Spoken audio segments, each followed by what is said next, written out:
Telltale games are very well known for their interactive narrative titles, the likes of The Walking Dead, the Batman series, Bone Out from Boneville, and many more. I've owned a few of their titles, including the first season of The Walking Dead, but one of the games that I'm most fond of was The Wolf Among Us. It's an interesting murder mystery tale that uses fable stories in a more modern-esque setting. Of course, it wasn't a completely original title since it was actually a prequel to the Vertigo comic series Fables, but I still enjoyed it on its own as a game. The first time that I've ever played The Wolf Among Us was with a college friend back at high school, when he had the mobile version, and I played through the first episode enjoying it for a bit. Then about a year later, I managed to snag the full game at the Epic Games Store for free. I've definitely enjoyed it back then, and there has been a great amount of praise for it within the Telltale community, almost as much as the first season of The Walking Dead did. Even mainstream critics are saying the same about it, but the game has been around for almost 7 years now. Does it still hold up that same amount of praise, or have we finally taken off our rose-tinted glasses and seen it for what it truly is?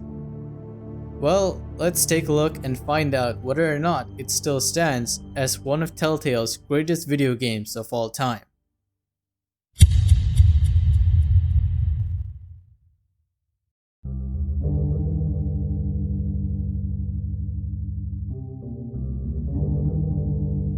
For this critique, I've played through 5 different paths and recorded each one of them to see if there were any differences in the story and gameplay.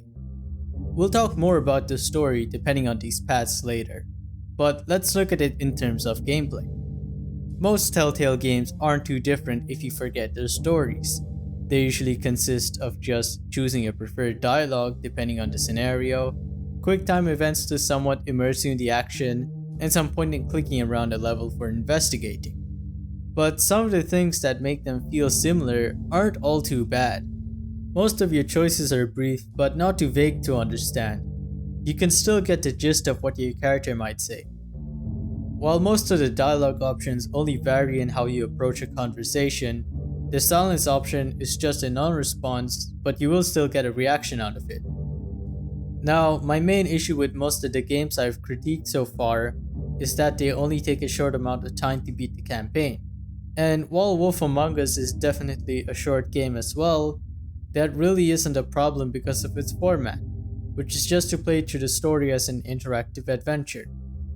Each episode can be beat in under 2 hours, and playing through all 5 of them would take approximately 10 hours total, which seems fine enough for me.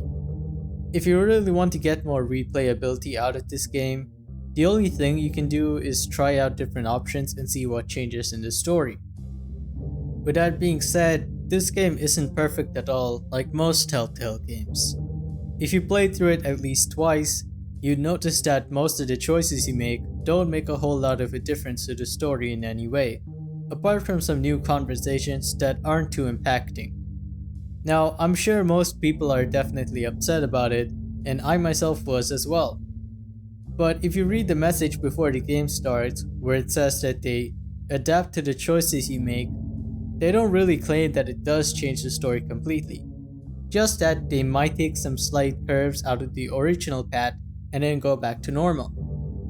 Compared to something like what the Life is Strange games claim, that your choices will impact the past, present, and future, Telltale is a bit more honest here. Because at least they're saying that while your story may not completely change depending on the choices, there are still going to be some impacts from them, such as the conversations you have with characters and how they see you. But Don't Nod isn't really saying that any of that will happen. Instead, it's outright claiming that your choices will definitely change the story in a lot larger than what Telltale games do. But if you've actually played a Life is Strange game, you'll know that there really isn't that much of a change to the story like an actual Telltale game. Just the conversations and maybe how they see you as. I finally get that message from every Telltale game that you see, but even so, I guess we were all expecting a bit too much from them. Another issue that's been very common in most of their games, including The Wolf Among Us, is that they're pretty buggy. In my first playthrough that I was recording, I ran across a soft lock in Chapter 4 that made my choices have nothing but "this choice is blank."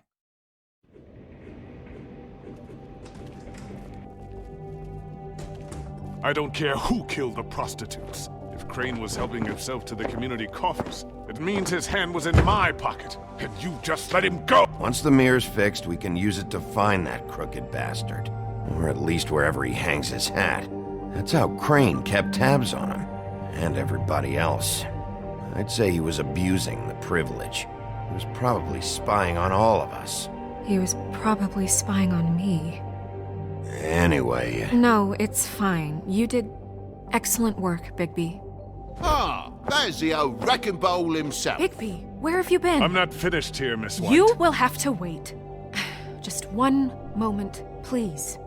If I chose a couple of choices and ended the cutscene, the game would break and I'd be stuck in the level. This only happened about twice in this one playthrough, but the only way to fix it was just to restart the game and then everything went back to normal. Now, it didn't happen again even after I played through the game more than once, so I guess it wasn't a common bug. The more frequent ones are just some characters twitching for a split second, lip syncing doesn't really match sometimes, Hey, that's my personal property. and even some flickering assets in the background that you can see easily.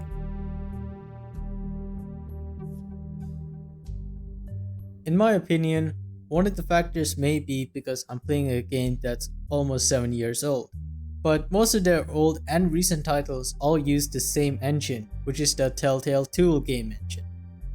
And it's been around since 2005's Telltale Texas Hold'em. A lot of the criticisms I have for this game could be put aside if the engine was upgraded even further than when they first tried with the Batman games. But unfortunately, Telltale took a really long time to figure out what was wrong with them despite that, and finally ditched it for something like Unity. This game has a lot of positives going for it in other aspects, but when looking at it in terms of the gameplay and its mechanics, it doesn't do really well. Mostly because the game is very broken, and even if it was fixed, there's too many quick-time events that are really repetitive and annoying, and the constant choices that you make don't really do any difference to the story. For something like the game's choices that you make, I'm not too bothered by it because I understand the purpose now and where the developers wanted to go with it. But for the rest of the issues, it's disappointing to see them left untouched instead of being fixed to make the game much better than where it is now.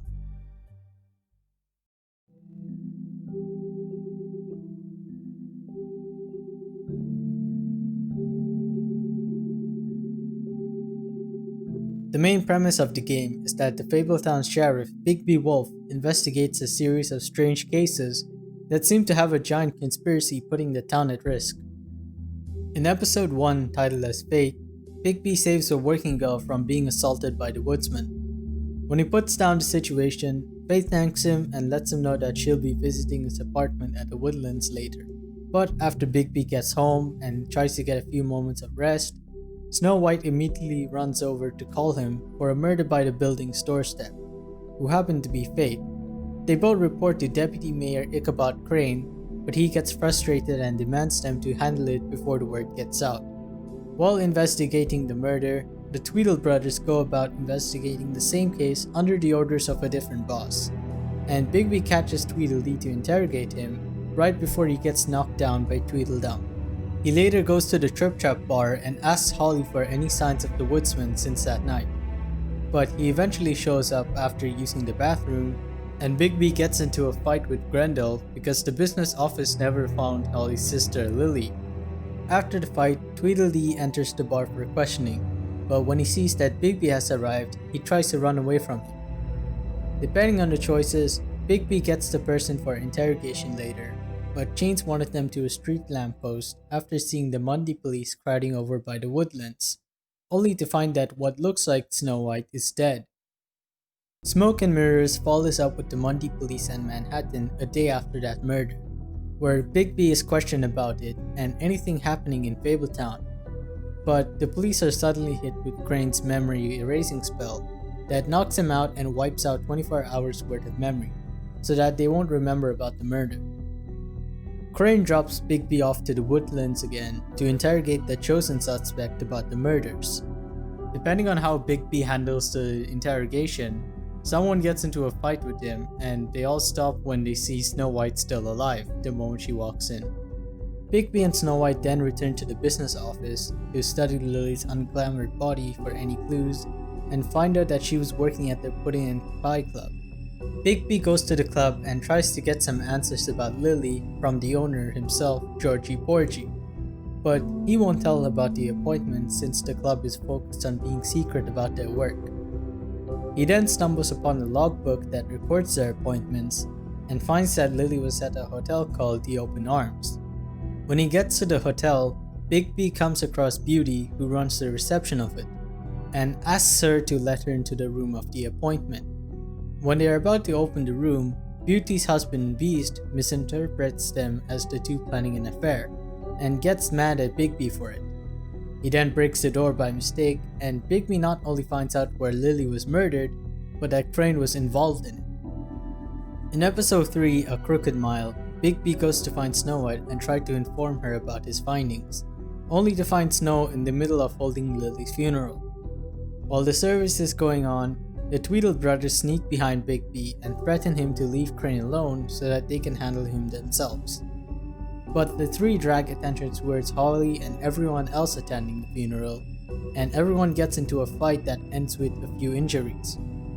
Later, the business office members try to track Crane's whereabouts and clues about where he might be next. Depending on the location chosen and where Bluebeard decided to go otherwise, Bigby gets enough information to pinpoint Crane's meeting at 2 AM with a witch by the name of Auntie Greenleaf, as well as some more information about debts owed to someone by the name of the Crooked Man. But after they try to take him in, the Tweedle brothers and Bloody Mary show up to collect him alive as the Crooked Man ordered them to. Bigby tries to get them out of the way, but Mary shoots him down with a revolver loaded with a silver bullet and leaves him crying in pain. Episode 4, Wolf in Sheep's Clothing, starts after Bigby gets back up in slightly better shape, but is warned by Swinehart not to risk himself anywhere near silver bullets. He is then called by Nerissa to help him find the next clue related to the Crooked Man's deal with the murders by looking into some friends who need his help, like Beauty and Beast. The two give some information about their involvements with the Crooked Man and beg Bigby not to get their names involved in the situation. Depending on the location chosen, Bigby finds some left trails that can lead him to where the Crooked Man really stays, which isn't in the city of Manhattan, and manages to find the mirror shard that Crane stole on his way out of the business office. When Bigby returns to the office and gets the mirror fixed, they not only find out that Crane has left to Paris in hiding, but also track the Crooked Man's new entrance under a bridge in Central Park. Bigby quickly gets to the park before it disappears and enters the door to be greeted by Tiny Tim, who takes him to meet up with the Crooked Man. When he gets there, Bigby makes the decision to take him and anyone else involved with him. The fifth and final episode, titled Cry Wolf, begins with a chase to catch the Crooked Man and the direct murderer of the girls, Georgie Porgy. Despite the choice made, Bigby will have to go after Georgie and Vivian first before going after the Crooked Man. But Georgie is slowly bleeding to death because Bigby stabbed him with a knife, while Vivian decides to take her life in order to break the ribbon spell. Bigby then decides how to deal with Georgie since he can't bring him to Snow for too long, and he goes to Shepherd Metalworks to catch the Crooked Man, but has to face Bloody Mary before he can get to him. After finally killing her, Bigby confronts the Crooked Man and decides on whether to take him to face his trial or kill him and bring his corpse there. The game ends after Bigby makes his final decision and he has to redeem Fabletown's trust one way or the other. The game's story isn't anything short of a masterpiece, but it has a pretty good plot and the writing is more than tolerable. It's written as if it were a murder mystery series, but one that can actually get you in suspense and care for the characters' fates as the town-wide crisis is spreading out. I mentioned earlier that while making this critique, I played through 5 different paths to see how it differs in the gameplay and in the story. We've already looked into the gameplay side, so now it's time to talk about its effect in the story. The first path is when Bigby is an honest cop trying to figure things out without breaking the law as much as possible. Path 2 is when Bigby still tries to do his job as good as he can, but he does it more for the people than actually for the law. The third path is just playing with the silence option, or doing the next best thing if there isn't one. Path 4 is just not taking the job seriously, and it's kinda similar to the silence option, but he still has something to say most of the time. The final path is the darkest timeline of all, in which Bigby becomes a bad cop that not only breaks the law deliberately, but also embraces the big bad wolf in him. Depending on the choices you make, you can still see some amount of character development that might pay off. One thing that was initially confusing to me at first is the relationship with Bigby and Snow White. The game often hints that they're supposed to be romantically involved, but even by the end of the game, it's unclear whether they are or not. All that we know about them is that they work together in the business office and tend to have some disagreements on certain issues.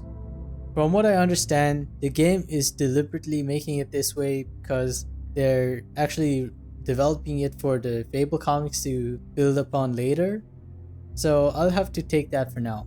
If that's true, I get that they want to keep it as comic accurate as possible, and I applaud them for having some value for the readers who do play the game.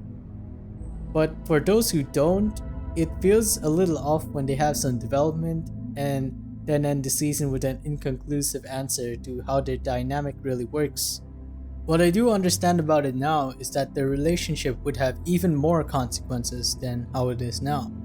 So if they actually had one, it could affect their work-life balance, especially as the only two that are watching over Fabletown.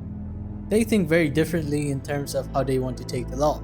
Snow White is more of the honest by-the-book side of the police, and Bigby, if he's not trying to please Snow White, is usually more rough and kind of against the law, even as a cop. So that could shake their bond even more since they might not always make a solid decision that could meet both of their interests. I guess there is a positive on how Telltale handles the two, which is probably executed pretty well.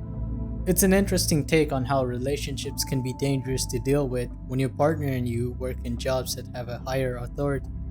And I'm somewhat glad that they kept it low rather than constantly throwing them in unnecessary quarrels. All in all, the game may not have the strongest points in terms of gameplay and other mechanics, but when you look at it in terms of the story and writing by itself, it works well as a narrative adaptation.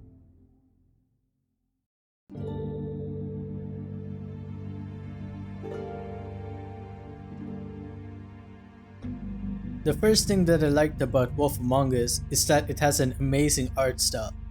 The game has a very similar vibe to that of something like Spider-Man Into the Spider-Verse, where everything from the panels of a comic book have come to life in a very beautiful way. Everything looks so different and unique, from the characters to the worlds and even the objects. It just never fails to impress me, even playing it after a couple of years. The night scenes are one of my favorite parts about the art style, as you can see the neon color scheme in its most brightest and vivid. Even if a shadow overlaps with an object, the tiny details from its textures pop out even more using the base color of that object, instead of darkening the shaded area. The soundtrack is also another great part of the game, thanks to the amazing composer Jared Emerson-Johnson, who's actually a very common regular when it comes to Telltale games. Since the game is set during the 80s, the soundtrack heavily relies on synth instruments to fit within the time period and the color scheme, and they all work incredibly well with it. The best track of the music in the entire game is without a doubt the opening credits. Its build-up of the chorus gets you anticipating for the worst to come.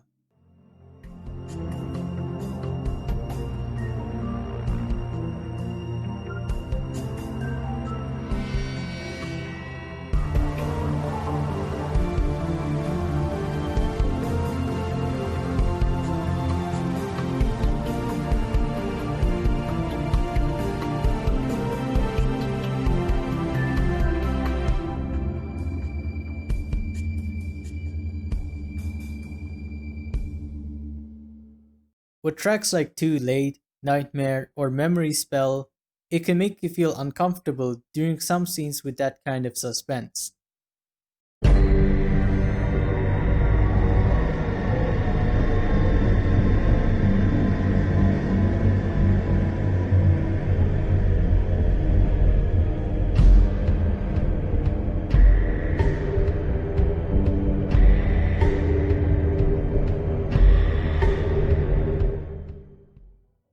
The soundtrack has music the likes of The Escapee or Chasing D, which also makes playing the chase scenes more thrilling.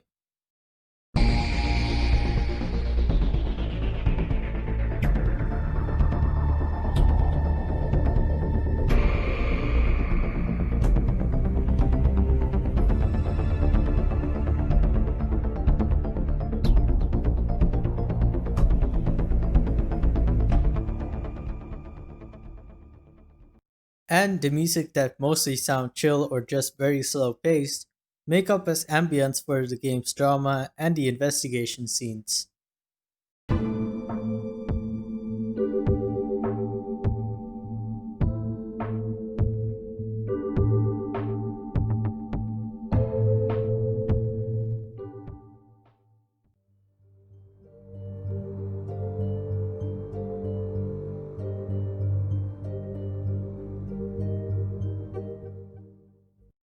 Getting the music for this video was difficult because the soundtrack isn't sold anywhere, so I had to use a program to extract them from my copy of the game.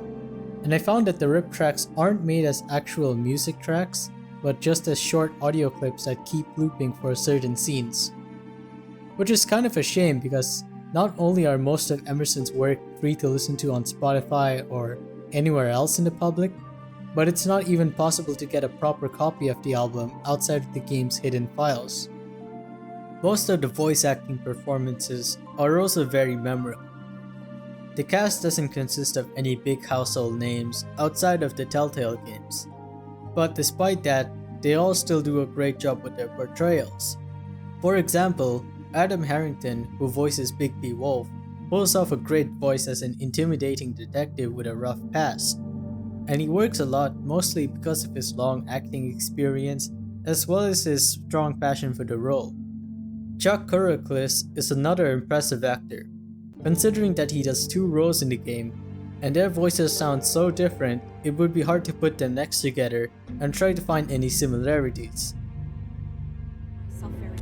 I see how it is. Passed off to an underling, eh?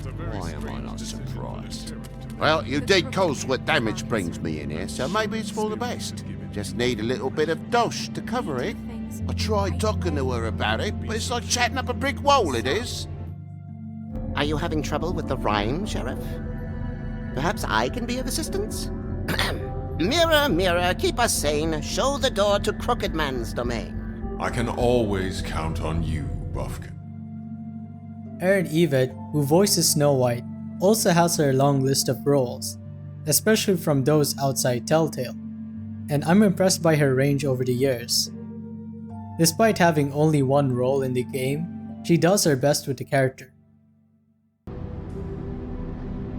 I don't know. It's just a broken system.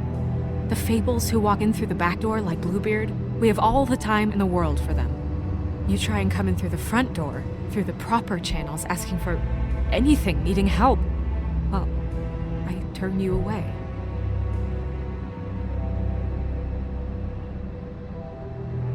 Now things are worse off than they've ever been. Well, that's not true. Right. We've had it worse, but not by much. I could go on about every character's performances, but you get it. The cast put their hearts into the roles as best as they can. It's incredible how the game takes its presentation and performances with great effort, and I admire it very much for that.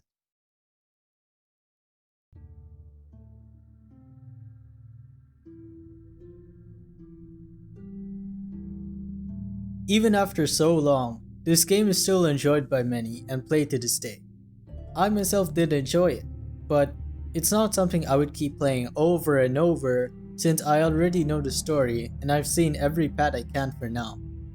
but that doesn't mean it's a bad game because I'm not too tempted to go back into it so quickly. One thing that I did discover while writing this video was that there's a lot of unused content that I never knew thanks to fellow YouTubers like In Cold Blood and Dan Poogs, and some of them could have actually made the game's story better than where it is now. The Wolf Among Us has a very special place in my heart, even as a typical Telltale game. Aside from the various bugs and minor narrative changes according to your choices, I still appreciate it for things like its comic book art style, the synthesized soundtrack that manages to make the mystery more thrilling, as well as the creative story that relies on its sources but still manages to adapt it very well towards readers and players who haven't read them. Like I said before, it's not a game I can easily revisit, but that doesn't mean it shouldn't be regarded as one of Telltale's finest works even now. Thanks for watching this video throughout the end. If you enjoyed this video and want to support my content even more, feel free to give it a like and subscribe to stay tuned for more videos like this. But if you had some issues with what I have here, feel free to dislike it and let me know in the comments what I did wrong or where I went with it. My next video might be yet another game critique. I'm still not sure on what I want to play, but I'll let you guys know maybe in another channel update, whenever that comes around. Anyways, that's about it for today. Take care and stay safe.